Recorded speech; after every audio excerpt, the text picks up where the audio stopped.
यानी कि पोषण तथा पाचन तंत्र मैं पढ़ा रहा हूं।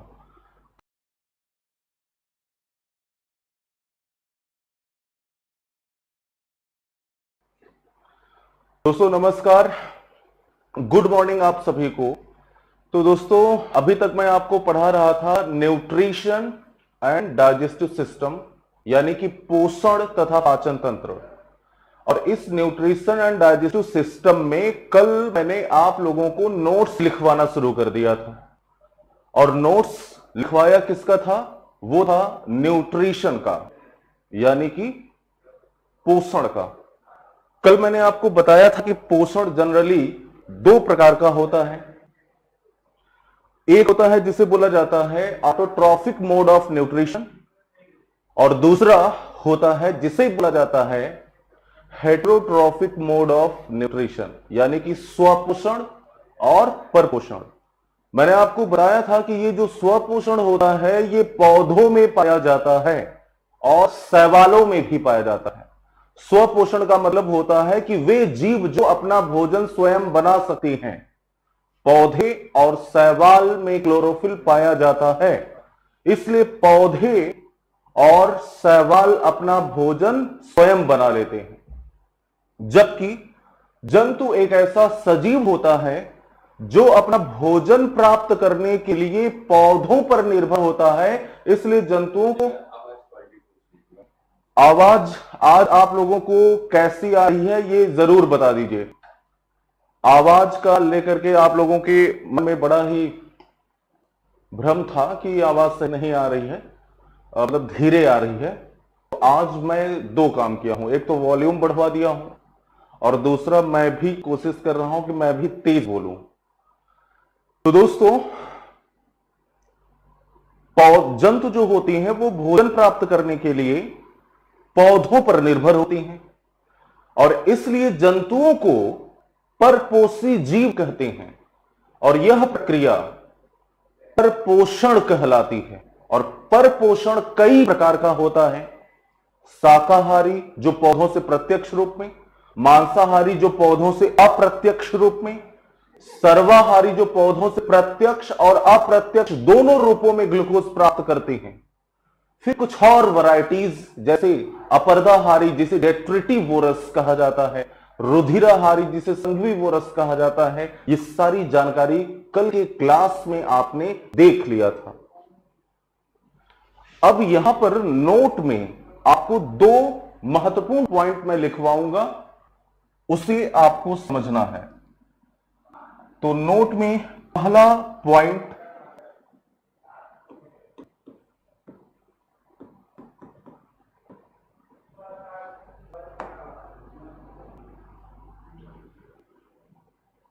यूग्लिना।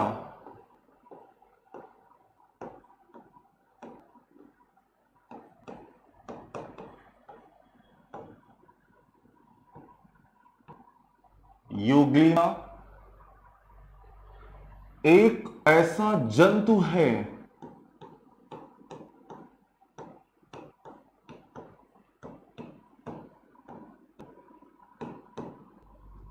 जिसमें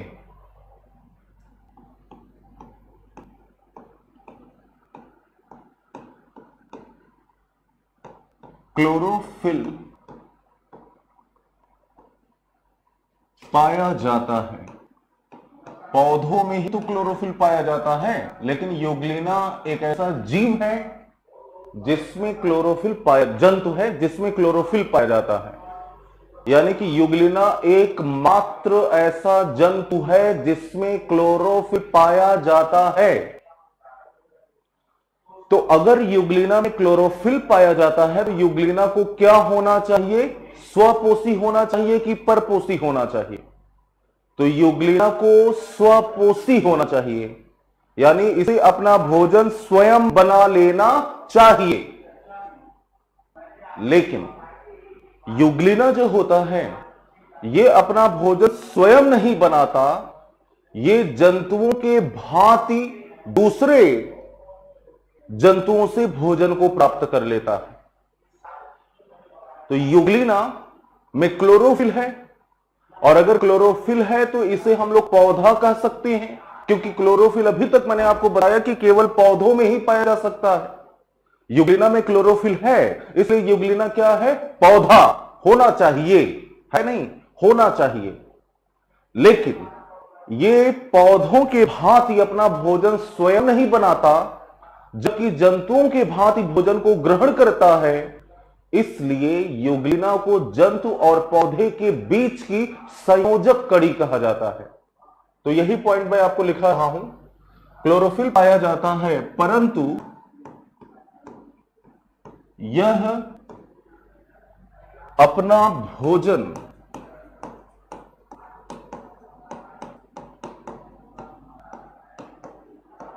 जंतुओं के भांति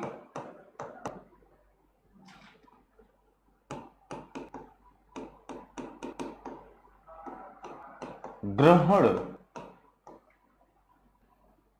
करता है।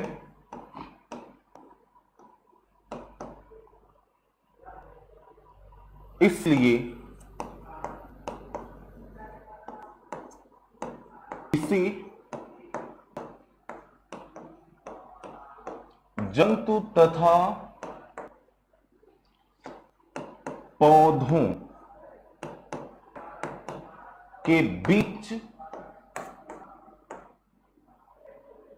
की संयोजक कड़ी, जंतु तथा पौधे के बीच की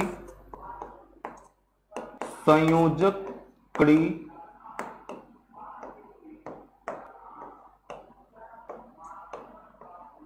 कहा जाता है।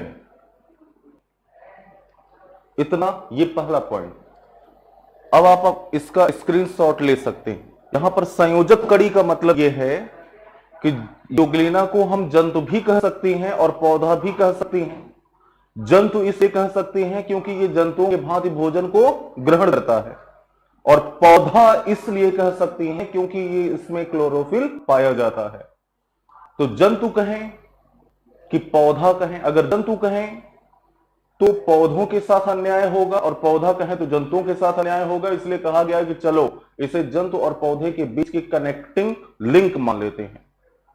तो उम्मीद है कि आपने इस पेज का स्क्रीनशॉट ले लिया होगा। अब हम लोग नेक्स्ट पेज पर आते हैं। नेक्स्ट पेज, दूसरा पॉइंट नोट में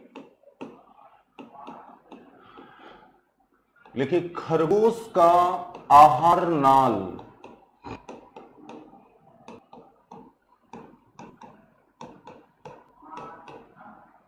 खरगोश का आहार नाल एक बार में सेलुलोज, खरगोश का आहार नाल एक बार में सेलुलोज का पाचन नहीं कर पाता, नहीं कर पाता। इसलिए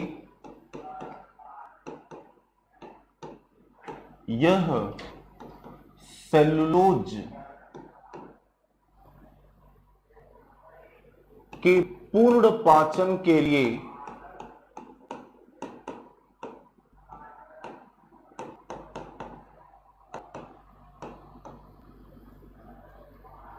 अपने मल को पुनः खा लेता है।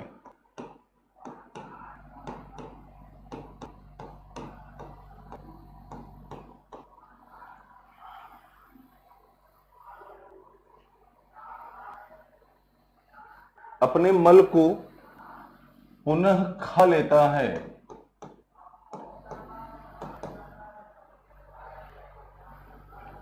यह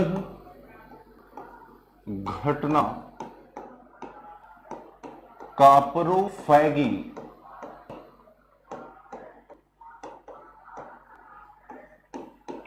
CAUPEROPHAGY,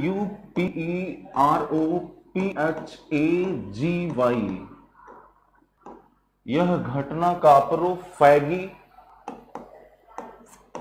कहलाता है। तो ये था खरगोश के बारे में। सवाल पूछा जाता है कि कापरोफैगी का मतलब क्या है, और कापरोफैगी किसमें पाया जाता है? कापरोफैगस जीव होता है खरगोश, और इसका जो आहार नाल होता है वो छोटा होता है, और आहार नाल छोटा होने के कारण यह सेलुलोज को पूरी तरह से नहीं पचा पाता। इसलिए सेलुलोज को पूरी तरह से पचाने के लिए यह अपने मल को पुनः खा लेता है, और यह घटना काप्रोफैगी कहलाती है, और खरगोश को काप्रोफैगस जीव कहा जाता है। तो उम्मीद है कि आपको यह पॉइंट समझ में आया होगा और आपने इसका स्क्रीनशॉट जरूर ले लिया होगा। अब ये था पोषण के बारे में, न्यूट्रिशन के बारे में। अब हमें दूसरा आर्टिकल पढ़ना है पाचन तंत्र यानी कि डाइजेस्टिव सिस्टम के बारे में। यानी कि भोजन को हम लोगों ने पौधों से ग्रहण कर लिया, अब हमें उस भोजन का क्या करना है, पाचन करना है, डाइजेशन करना है। तो पहला पॉइंट इसमें मैं आपको बता चुका हूं, वही लिखना है आपको। मनुष्य का पाचन तंत्र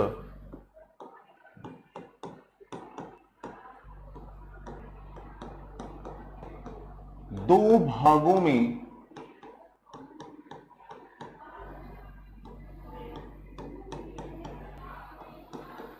विभाजित किया गया है। मनुष्य का पाचन तंत्र दो भागों में विभाजित किया गया है। पहला है आहार नाल, इंग्लिश में इसे बोला जाता है एलिमेंट्री कैनाल, और दूसरा होता है सहायक पाचक अंग, इंग्लिश में इसी बोला जाता है एक्सेसरी डाइजेस्टिव ऑर्गन, सहायक पाचक अंग या एक्सेसरी डाइजेस्टिव ऑर्गन। और यहां पर एक पॉइंट लिखिएगा, आहार नाल अंगों का ऐसा समूह है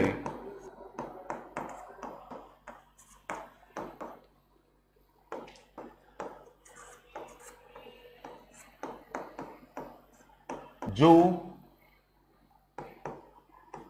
भोजन के पाचन में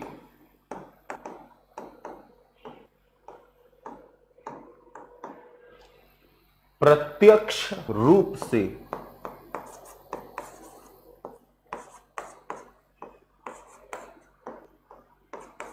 भाग लेता है। यानी आहार नाल अंगों का ऐसा समूह है जो भोजन के पाचन में इन्वॉल्व डायरेक्टली होता है। आहार नाल यानी एलिमेंट्री कैनाल ही भोजन का पाचन करता है, जबकि सहायक पाचक अंग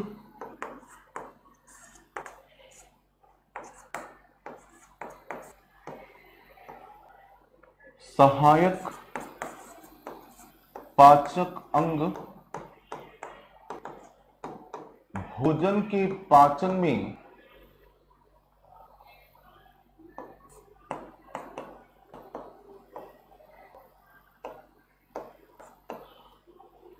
आहार नाल की सहायता करते हैं।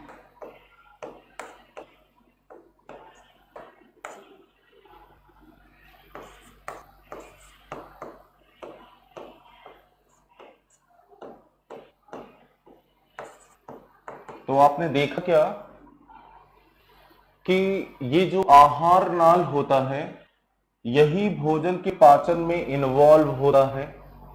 और कभी कभी मैं आपको शुरू में ही बता चुका हूं कि कभी कभी हमारा जो आहार नाल होता है ये भोजन को पचाने में असमर्थ होने लगता है, भोजन को पचाने में आहार नाल फेल होने लगता है। तो सहायक पाचक अंग आहार नाल को सपोर्ट करते हैं, आहार नाल को सहायता करते हैं ताकि आहार नाल भोजन का पाचन कर सके। अब आप फ्रेश हेडिंग बना लीजिए, आहार नाल एलिमेंट्री कैनाल। आपकी हेडिंग है आहार नाल यानी कि एलिमेंट्री कैनाल।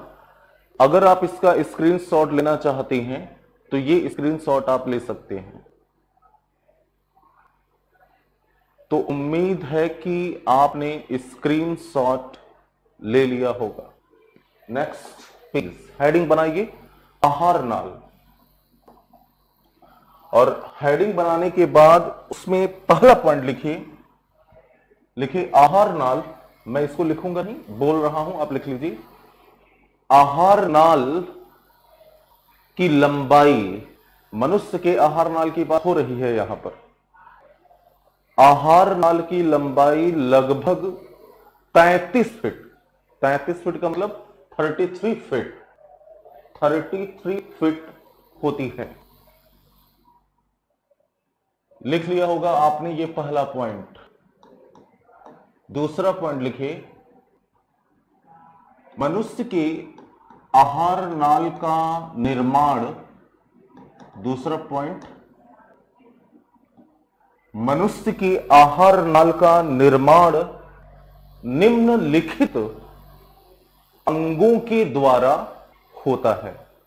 मनुष्य के आहार नाल का निर्माण निम्नलिखित अंगों के द्वारा होता है, और डैश करके ये सारे अंगों के नाम मैं बोर्ड पर लिख रहा हूं, उसे आप लिखें।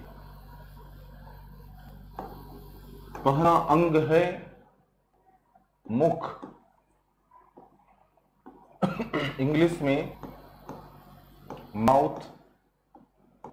दूसरा अंग ग्रसनी, अंग्रेजी वाला वर्जन भी जरूर लिख लिया करिए, फेरिंग्स। तीसरा है ग्रास नली,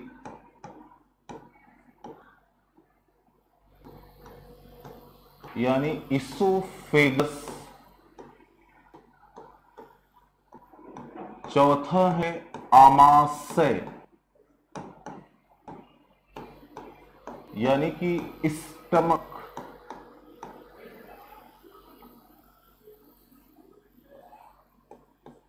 पांचवा है छोटी आंत,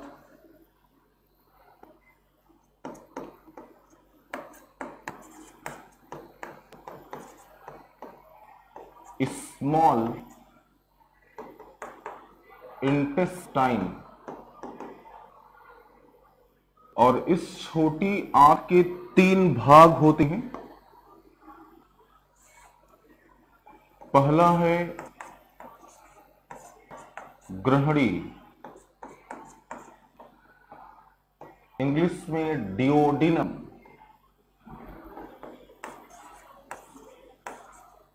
दूसरा है मध्यांत्र, यानी जेजुनम। तीसरा है शेषांत्र, यानी इलियम। और उसके बाद बड़ी आंत का नंबर आता है, और बड़ी आंत जिसे इंग्लिश में लार्ज इंटेस्टाइन कहा जाता है। और इस बड़ी आंत के 3 भाग होते हैं। पहला है सीकम, दूसरा है कोलन, यानी कि बृहदांत्र, और तीसरा है मलाशय, यानी कि रेक्टम। ये है आहार नाल। आहार नाल में इतने अंग होते हैं। आहार नाल में कुल 10 अंग होते हैं। 10 अंगों से आहार नाल का निर्माण होता है। जो पहला अंग होता है वो है आपका मुख, दूसरा है ग्रसनी, तीसरा है ग्रासनली, चौथा है आमाशय, पांचवा है आपका ग्रहणी, छठवां है मध्यांत्र, सातवां है शेषांत्र। यानी कि ये 3 अंग मिल जाते हैं तब एक अंग का निर्माण होता है छोटी आंत, और फिर 8वां 9वां 10वां, और ये 3 अंग मिल जाते हैं तब एक अंग का निर्माण होता है जिसे बड़ी आंत कहते हैं। तो यही है सीक्वेंस भी, ये पूरा क्रम है। अगर आप इसको क्रम से याद करेंगे तो वो आपके लिए ज्यादा अच्छा होगा। यानी कि भोजन पहले मुख में, फिर ग्रसनी में, फिर ग्रास नली में, फिर आमाशय में, फिर ग्रहणी में, मध्यांत्र में, शेषांत्र में। ग्रहणी छोटी आंत देखें तो छोटी आंत कोई एक अंग नहीं है, 3 अंगों से मिलकर बना है, उस 3 अंग को छोटी आंत कह देते हैं। ग्रहणी, मध्यांत्र, शेषांत्र, यही है छोटी आंत। और सेम इधर सीकम, कोलन, रेक्टम, ये है बड़ी आंत। ये क्रम है पूरा। ये क्रम से अगर आप याद करेंगे और क्रम से आपने लिखा भी है तो ये आपके लिए ज्यादा लाभकारी होगा, क्योंकि कभी कभी एग्जाम में क्रम भी पूछता है कि छोटी आंत का सही क्रम है, ग्रहणी है, मध्यांत्र है, शेषांत्र है, यानी कि ड्यूोडेनम, जेजुनम, इलियम, और फिर ऐसे ही बड़ी आंत का क्रम सीकम, कोलन, रेक्टम जो होता है वो बड़ी आंत का क्रम है। इतना आपने जरूर स्क्रीनशॉट ले लिया होगा। और अब हम लोग इस मुख को डिटेल में, इन सब अंगों के बारे में डिटेल में जानकारी प्राप्त करेंगे। शुरू में ही यहां पर मैं बता चुका हूं कि भोजन का पाचन मुख से ही शुरू हो जाता है। ग्रसनी और ग्रास नली में भोजन का पाचन नहीं होता। आमाशय में प्रोटीन का पाचन होता है। ग्रहणी में भोजन का सर्वाधिक पाचन होता है। ग्रहणी में भोजन का मैक्सिमम डाइजेशन यानी कि सर्वाधिक पाचन होता है। और मनुष्य में शेषांत्र में पाचन की क्रिया पूरी हो जाती है, जबकि शाकाहारी जंतुओं में पाचन की क्रिया सीकम में पूरी होती है, क्योंकि सीकम के बगल में अपेंडिक्स पाया जाता है। और ये जो अपेंडिक्स होता है ये सेलुलोज के पाचन में सहायता करता है। ये सारी जानकारी मैं आपको दे चुका हूं। अब इस मुख के बारे में आप एक हेडिंग बनाइए और इस मुख के बारे में हम लोग डिटेल इंफॉर्मेशन प्राप्त करेंगे। तो नेक्स्ट पेज में हेडिंग है माउथ यानी कि मुख।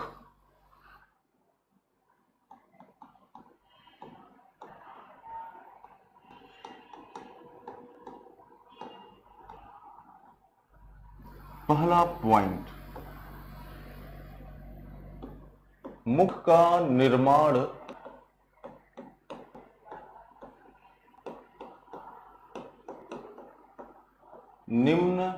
निम्नलिखित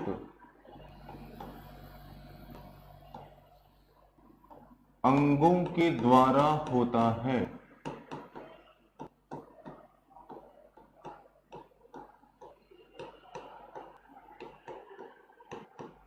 डैश करके पहला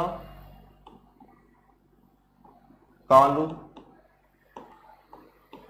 जिसे इंग्लिश में बोला जाता है पैलेट।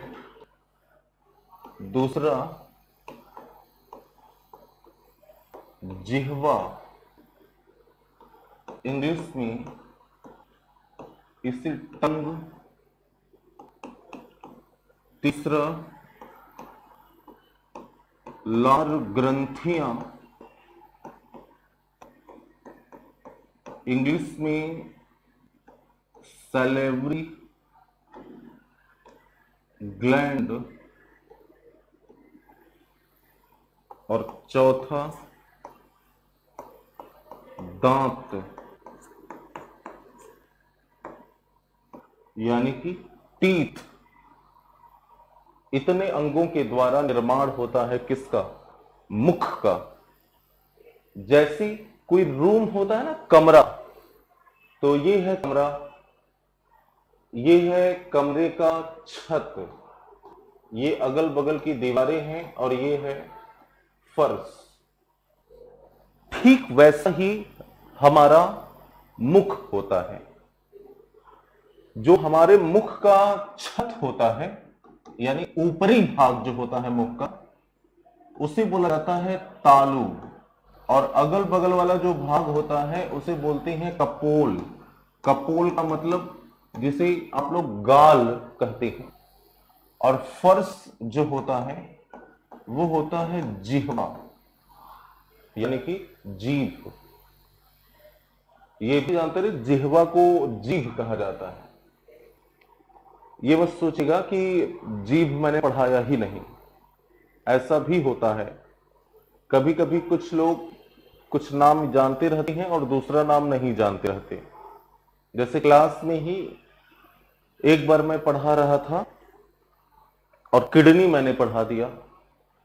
किडनी पढ़ा दिया और मैंने कहा कि अब आपका ये चैप्टर कंप्लीट हुआ।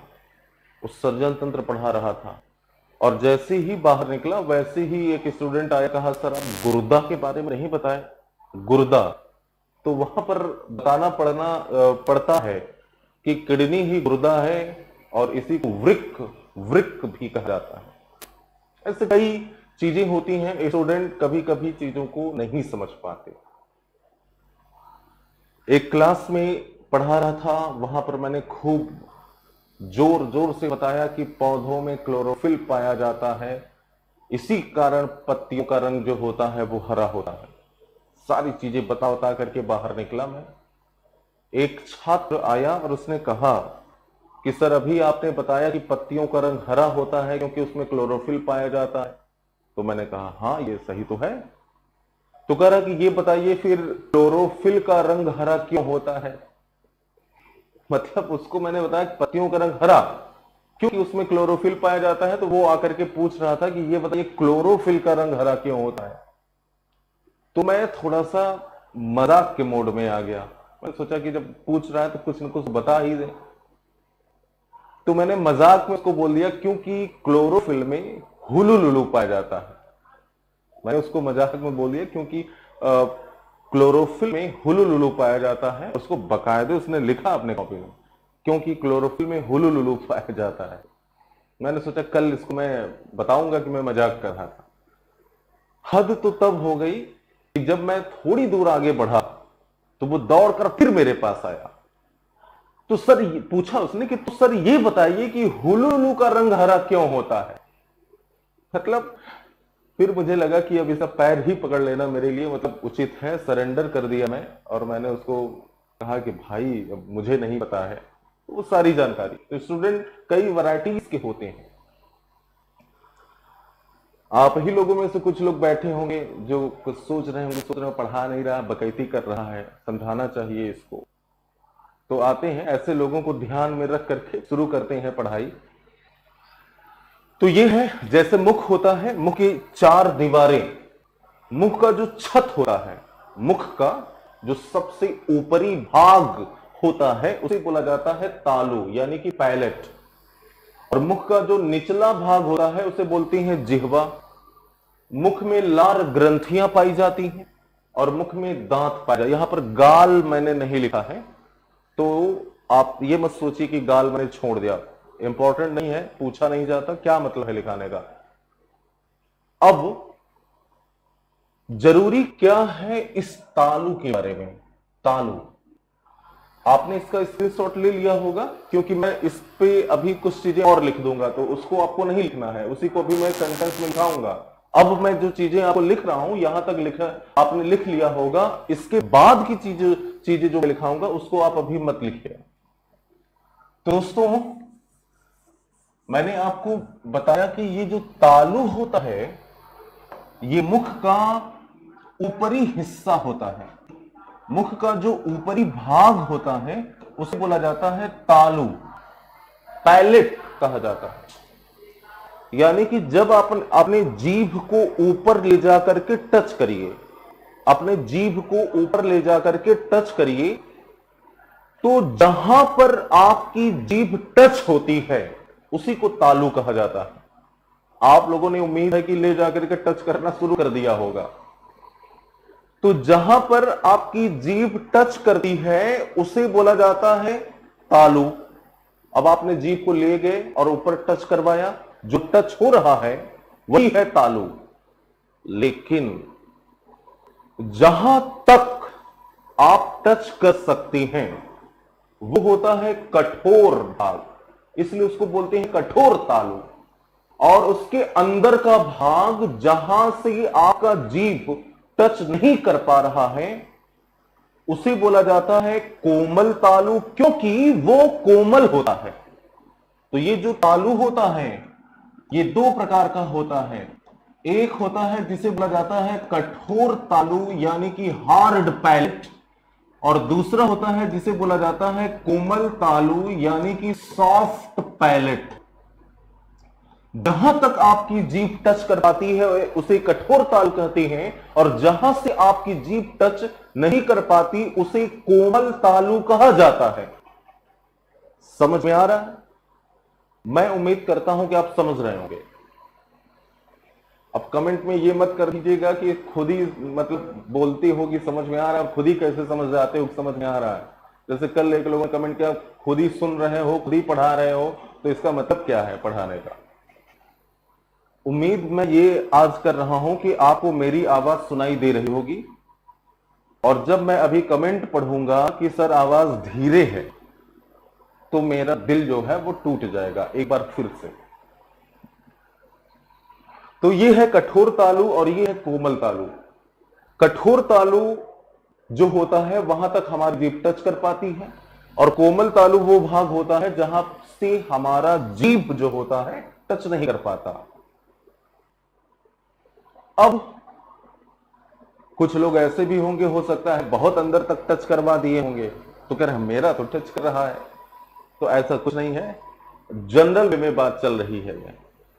आपसे एग्जाम में यह नहीं पूछा जाएगा कि तालु कितने प्रकार का होता है, तो आप बोल दीजिए तालु 2 प्रकार का होता है, 1 नंबर मिल जाएगा आपको। कठोर तालु और कोमल तालु 1 नंबर पा गए, बस हो गया। अब पाना है 9 नंबर, 10 नंबर का आएगा। 1 नंबर ये पा गए तालु 2 प्रकार का होता है। दूसरा नंबर आप ये पा गए कि मनुष्य के शरीर में 206 हड्डियां होती हैं। तीसरा नंबर पत्तियों का रंग हरा होता है क्योंकि उसमें क्लोरोफिल पाया जाता है।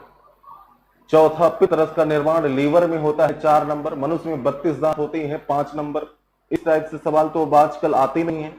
अगर यही आया होता तो शायद मुझे आपको पढ़ाने की जरूरत ही ना पड़े। इसलिए अब सवाल क्या पूछा जाता है यहां पर उससे ध्यान दीजिएगा।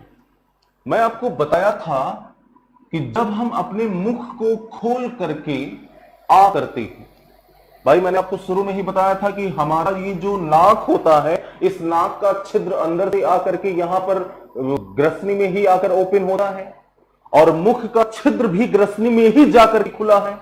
ऊपर से नाक का छिद्र, नीचे से मुख का छिद्र, दोनों के छिद्र एक ही अंग में जाकर के ओपन हो जाते हैं, जिसे ग्रसनी कहा जाता है, फेरिंक्स कहा जाता है। और यही जो कोमल तालु वाला भाग होता है, अंदर वाला भाग, यहीं से ऐसे वी के आकार की एक मांसल युक्त संरचना आपको लटकती हुई दिखाई देती है। इस वी के आकार की संरचना को यवुला कहते हैं। यवुला स्पेलिंग है UVULA, यवुला कहते हैं।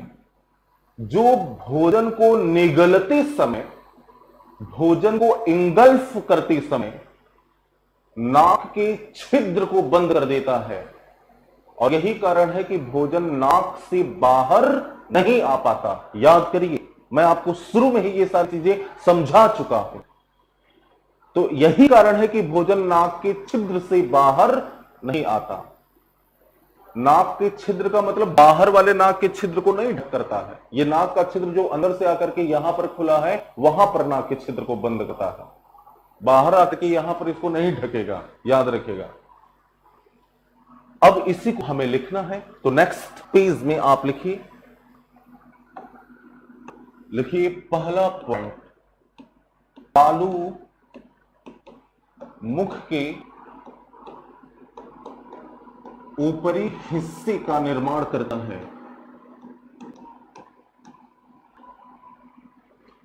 ऊपरी हिस्से का निर्माण करता है तथा यह 2 प्रकार का होता है।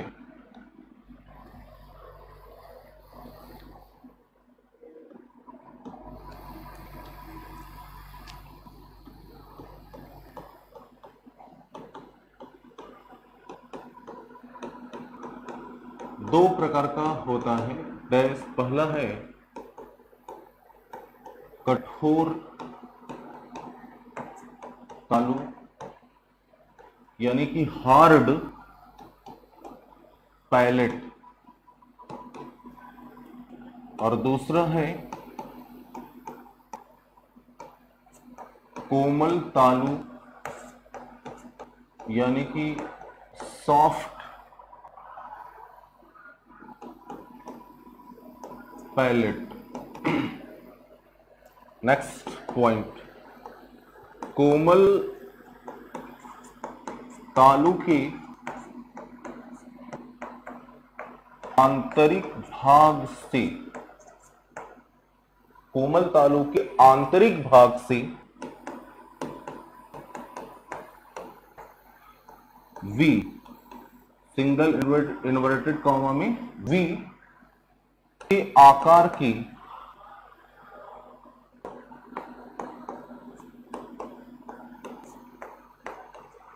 एक संरचना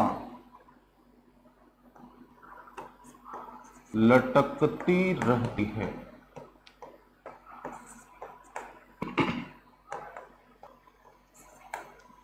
जिससे यबुला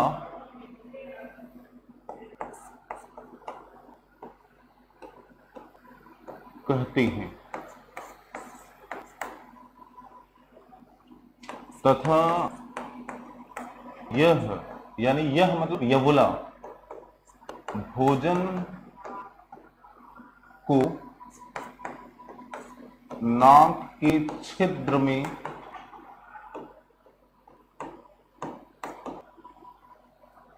जाने से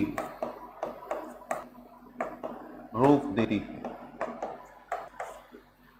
तो यबुला जो होता है वो कोमल तालु से जुड़ा होता है और इसका कार्य होता है भोजन को नाक के छिद्र में जाने से रोकना। उम्मीद है कि आपको ये पॉइंट समझ में आया है और अब आप इसका स्क्रीनशॉट ले सकते हैं। अब आपने स्क्रीनशॉट ले लिया होगा, ऐसा मैं उम्मीद करता हूं। नेक्स्ट हेडिंग डालेगी जिह्वा यानी कि टंग। यह मुख के निचले हिस्से का निर्माण करता है तथा इसका प्रमुख कार्य, या ऐसे लिखे इसका प्रमुख कार्य, इसका मतलब जिह्वा का, इसका प्रमुख कार्य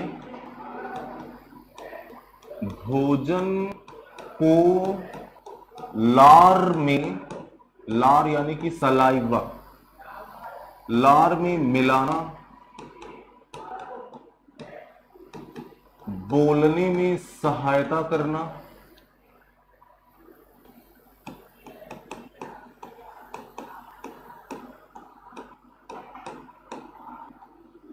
सहायता करना, भोजन को निगलने में, निगलना यानी कि इंगल्फ करने में, निगलने में सहायता करना तथा भोजन के स्वाद की पहचान करना। ये लाइन एकदम महत्वपूर्ण है, भोजन के स्वाद की पहचान करना होता है। तो जिह्वा के 4 प्रमुख कार्य हैं। भोजन को लार में मिलाता है, भोजन को निगलने में सहायता करता है, बोलने में सहायता करता है और भोजन के स्वाद की पहचान करता है।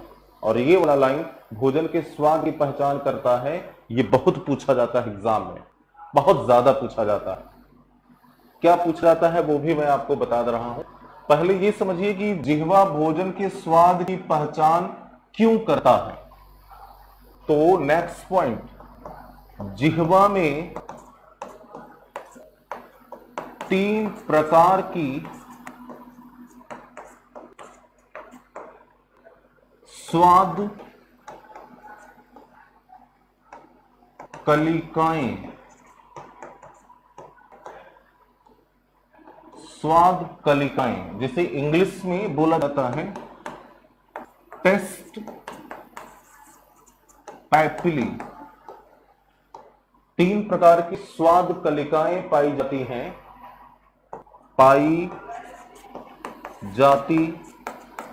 हैं जो भोजन के स्वाद का पहचान करती हैं, भोजन के स्वाद को पहचानती हैं। ये है आपका पॉइंट। जल्दी से आप इसका भी स्क्रीनशॉट ले लीजिए, क्योंकि इसके बाद हम लोग जीभ का कौन सा भाग किस स्वाद की पहचान करता है इसके बारे में जानकारी प्राप्त करेंगे। तो उम्मीद है कि आपने स्क्रीनशॉट ले लिया होगा। सबसे पहले तो स्वाद कलिकाओं का नाम मैं लिख देता हूं। एक तरफ ऐसे टेबल बना लीजिए, टेस्ट पैपिली।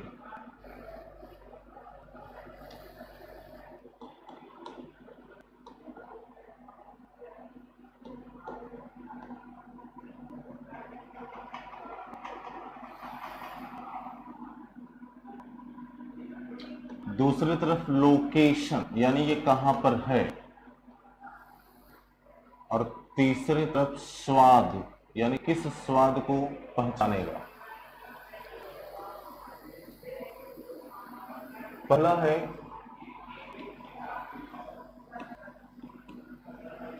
फंगीफॉर्म, ये स्वाद कलिका का नाम है। दूसरा है फिलीफॉर्म, ये दूसरा स्वाद कलिका।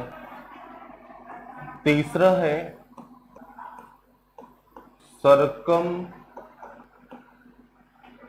वैलेट, ये तीसरी स्वाद कलिका। अब आप सोच रहे होंगे कि यार ये हिंदी में नहीं लिखा है, कमेंट में आप करोगे कि सर हिंदी भी लिखा दिया करिए। तो मैं आपको बता दूं कि इसका हिंदी होता ही नहीं है। फंगीफॉर्म, फिलीफॉर्म, सरकमवैलेट। तो जब इसका हिंदी नहीं होता इसलिए हिंदी नहीं लिखा गया है। ये स्वाद कलिकाओं के नाम है। फंगीफॉर्म जो होता है ये अग्रभाग में पाया जाता है, अग्रभाग यानी जीभ के अग्रभाग में। फिलीफॉर्म जो होता है वो पार्श्व भाग में। पार्श्व भाग का मतलब पिछला भाग मत समझिएगा, पार्श्व भाग का मतलब है अगल बगल, साइड, लैटरल साइड।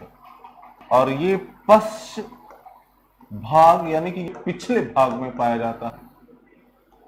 ये मीठा और नमकीन इन 2 स्वाद को पहचानता है।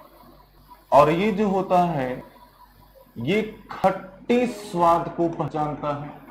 और ये कड़वा या तीखा स्वाद को पहचानता है। इंग्लिश में इसे बिटर, इसे सॉर और इसे स्वीट एंड सॉल्ट। ये है टेस्ट पैपिली या टेस्ट रिसेप्टर, हिंदी में इसे स्वाद कलिका कहते हैं। और ये 3 प्रकार की स्वाद कलिकाएं पाई जाती हैं जो मीठा और नमकीन, खट्टा और कड़वा या तीखे स्वाद को पहचानती हैं। बहुत महत्वपूर्ण लाइन है, आपसे बड़े ही हाई लेवल के एग्जाम में भी पूछा जाता है। स्वाद कलिकाओं के नाम भी यहां पर आपको मैं बता दे रहा हूं ताकि आपको कोई भी, अगर आप सुपर टेट के अलावा भी कोई एग्जाम दे तो वहां पर आपको दिक्कत ना हो। फंगीफॉर्म, क्लिफॉर्म, सर्कमवायलेंस। उम्मीद है कि आपने इसका स्क्रीन शॉट ले लिया होगा। अब हम लोग आते हैं नेक्स्ट पेज पर। नेक्स्ट पेज पर इसका मैं फिगर बना करके आपको बता देता हूं।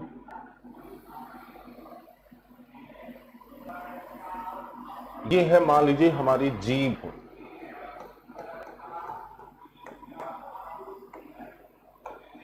तो ये है इसका जीभ का अग्रभाग। अग्रभाग। और इस अग्रभाग में कौन सी स्वाद कलिका है? अभी मैंने बताया था फंगी फॉर्म। और ये मीठा और नमकीन स्वाद को पहचानता है। और ये है पार्श्व भाग, यानी कि लैटरल साइड। और यहां पर कौन सी स्वाद कलिका है? फिलीफॉर्म। और ये खट्टी स्वाद को पहचानता है। ये है पश्च भाग।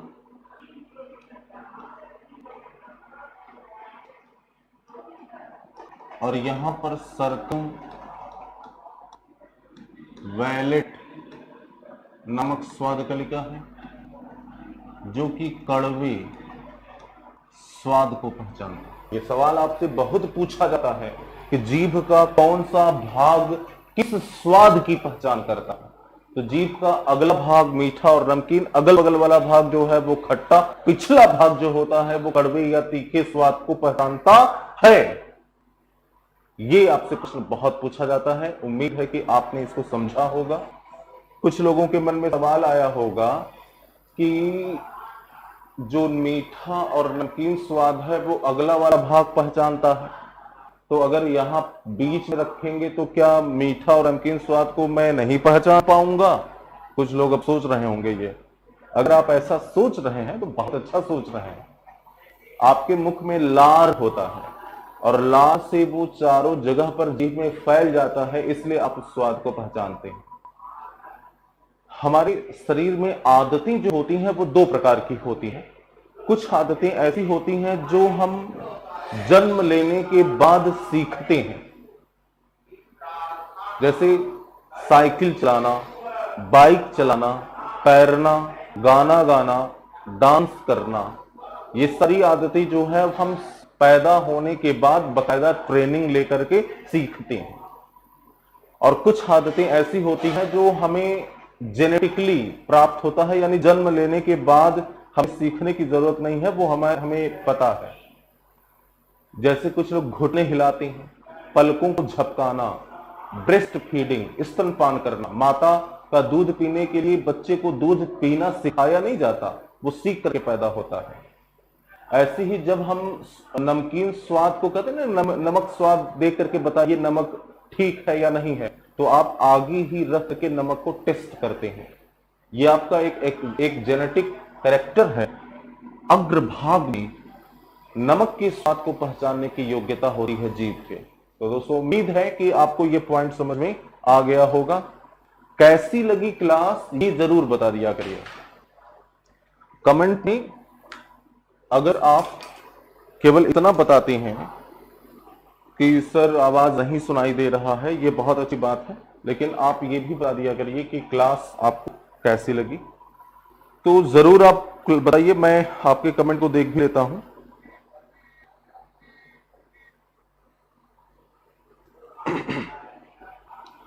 समझ में तो आया है? नहीं समझ में आया करे तो उस टॉपिक को एक बार आप कमेंट कर देंगे तो मैं नेक्स्ट क्लास में 2-4 मिनट लेकर के उसको भी कंसीडर कर दिया करूंगा।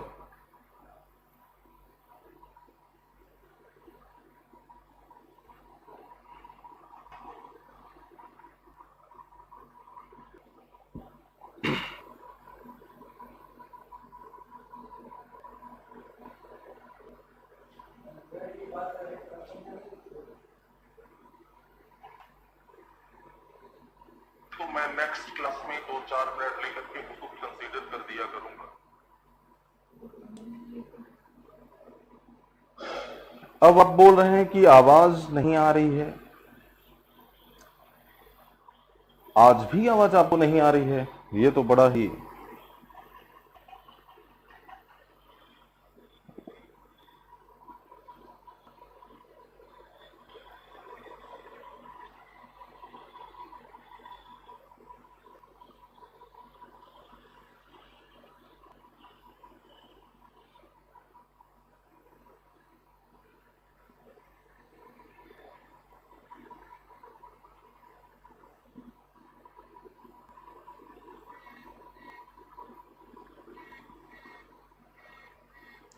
पूजा श्रीवास्तव ने लिखा है कि सर मुझे ब्रेन पढ़ना है, मस्तिष्क।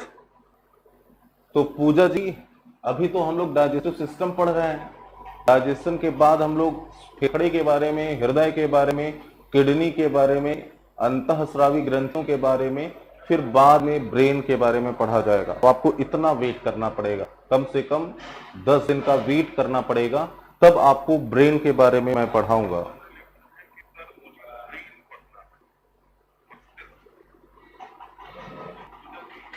शिखा good morning sir, good morning. Firdaus Raza good morning, सबको गुड मॉर्निंग भाइयों।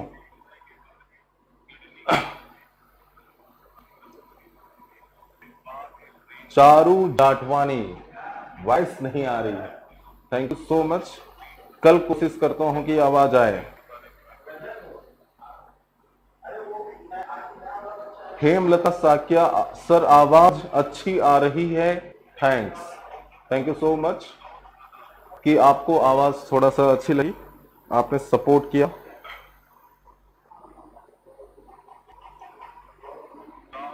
मीनाक्षी क्लास बहुत इंटरेस्टेड है, थैंक्स।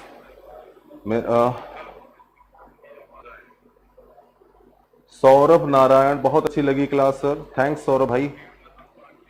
शिखा जी बहुत मजा आया Saraj, thank you so much.